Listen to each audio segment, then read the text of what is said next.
Okay students, so this is exercise 4.1 of chapter 4. We have to resolve into the partial fractions. ठीक है, तो जो इस exercise में आप कह सकते हो कि जो हमने रिजॉल्व करवाना है ना फ्रैक्शन को पार्शियल फ्रैक्शन में, ठीक है, और ये केस कब होगा student? This is the question, we have to resolve into the partial fraction. ठीक है, तो जब D of X non repeated linear factors है, यहाँ पर आप देख सकते हैं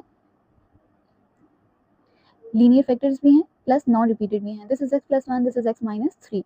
ठीक है, तो फर्स्टली आप क्या करेंगे कि जो आपके फैक्टर्स हैं ना उनको आप किसी सिंबल से डिनोट करेंगे। तो you have to take English alphabet. ठीक है, तो कैपिटल इंग्लिश अल्फाबेट आप मेंशन कर लेंगे ए फॉर द फैक्टर। आप कह सकते हो कि जो फैक्टर एक्स प्लस वन है उसके ऊपर आप ए मेंशन कर लेंगे, and for the factor b of x minus three. So in this way you will mention both factors. ठीक है, ए स्टूडेंट इसको आप इक्वेशन नंबर 1 का नेम दे दें। ठीक है, नेक्स्ट स्टेप में आपने ये करना है कि x plus one and x minus three collectively, ठीक है, इक्वेशन के बोथ साइड आप मल्टीप्लाई करवा this way student you will multiply with LCM that is x plus one and x minus three on both sides of equation. ठीक है, तो this is equation number 1 से आपने मल्टीप्लाई करवाना है। तो ये जब आप यहाँ पर देखेंगे ना, दिस विल बी कटिंग हो जाएगी x प्लस वन की इस x प्लस वन के साथ, और यहाँ पर x plus three will B cut out here, sorry x minus three will B cut out with x minus three. After that आपकी वैल्यूज आ जाती है। So student you get here 7x minus 9 equals to a into x minus 3 plus b into x plus 1।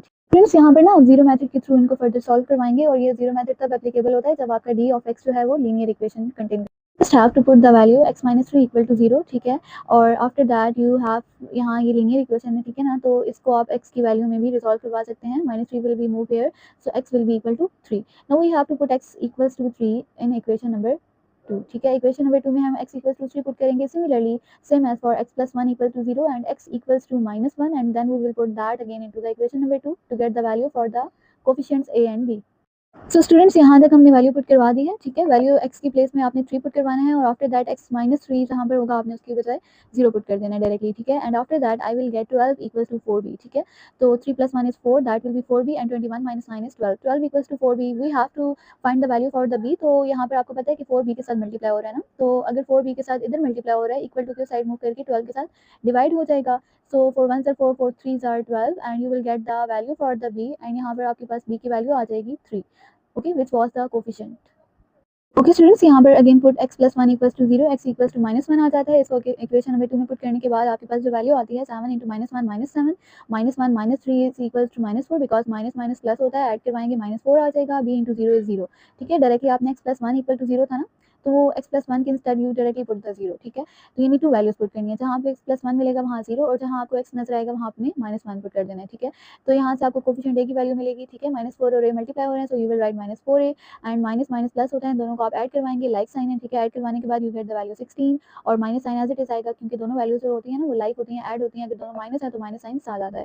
ठीक है, तो यहाँ से आप देखोगे कि माइनस और माइनस डायरेक्टली दोनों साइन यहाँ पर कट हो जाएंगे। ठीक है, फोर ए के साथ यहाँ पर मल्टीप्लाई हो रहा है, और इधर 16 के साथ आके डिवाइड हो जाएगा, और you will get the value for one four, four four 16, for the value A you get 4। ठीक है, ए की वैल्यू यहाँ पर 4। इन द लास्ट स्टेप आपने क्या करना है, जो मेरी इक्वेशन नंबर 1 थी उस पर उसमें a and b की वैल्यूज पुट कर देनी है। ठीक है, instead of a you will put 4 and instead of b you will put 3।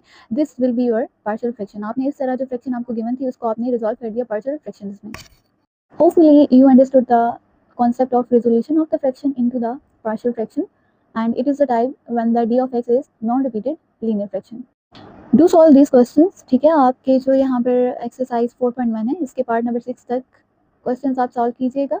Question 7 and 8 in the next video I will share that what's the process for this। ठीक है, तो do let me know in the comment section if there is any query related to this exercise। Like and share my videos on my channel, and don't forget to subscribe it।